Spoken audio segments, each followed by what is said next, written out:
Steve, where to start after that crazy game? I guess how you're feeling about it must be pretty tough to take.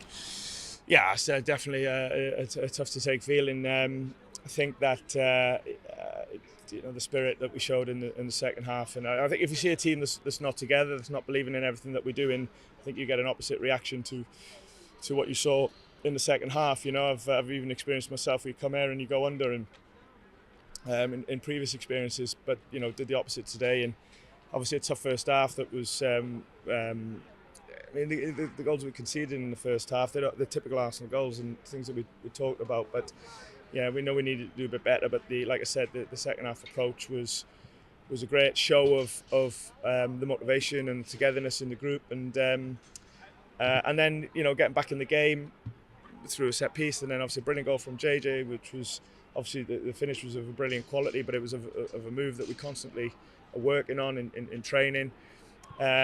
Which was pleasing. And then, I know Mads has made some good saves, and you need that, when you come to places like this. But I felt that we were withstanding the pressure pretty good.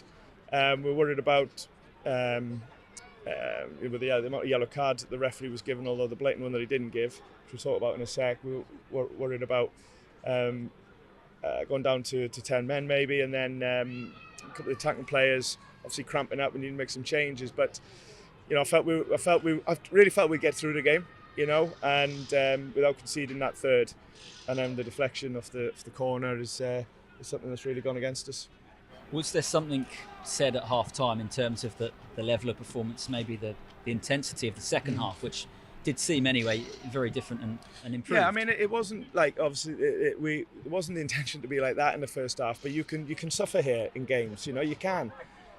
Most teams will, they will come here and have to, defend the box and try and get counter attacks and things like that. And there's no shame in that, and you've got to find at times different ways to win. But we could have done better with the ball first half, and that was the plan.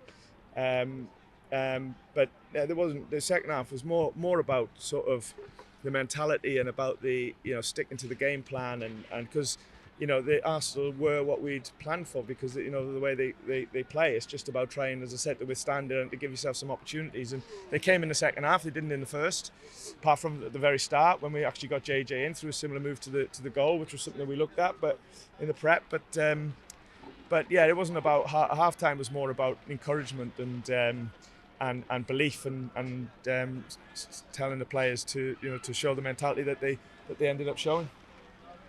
The strike from JJ, I know you mentioned it, but I mean, that was absolutely glorious. I know, and it's a real pity that he's not doing all the interviews now, and it's not getting the headlines that it deserved. And like I said, the finish was amazing, and what pleasing for us is it was off a lot of the stuff we've been working on the training pitch. So I thought some really good performances today from the guys, right? So some individual performances I thought were really, really good, and again, it shows where the spirit and the togetherness is at the group. I know the results are not showing that, and that's on me. That's my responsibility. No one else's. As I said in the build-up to this, and after Tuesday night, only look at me and nobody else.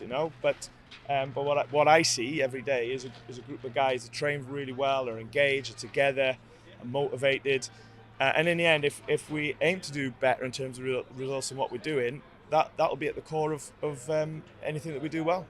And just finally, a word on Mads Hermansen. Yeah, brilliant. I mean, double figures in terms of brilliant saves today. Yeah, I mean, he's and we felt that might be needed because, like I said, you do need a goalkeeper to turn up at places like this, and boy, he did, And we have a talented young keeper here, don't we? And at Leicester, I should say, and he stood to his task brilliantly today. I mean, you see that third goal and the deflection. For him to concede a goal like that, for the team to concede a goal like that after the performance that he put in was cruel on him, really.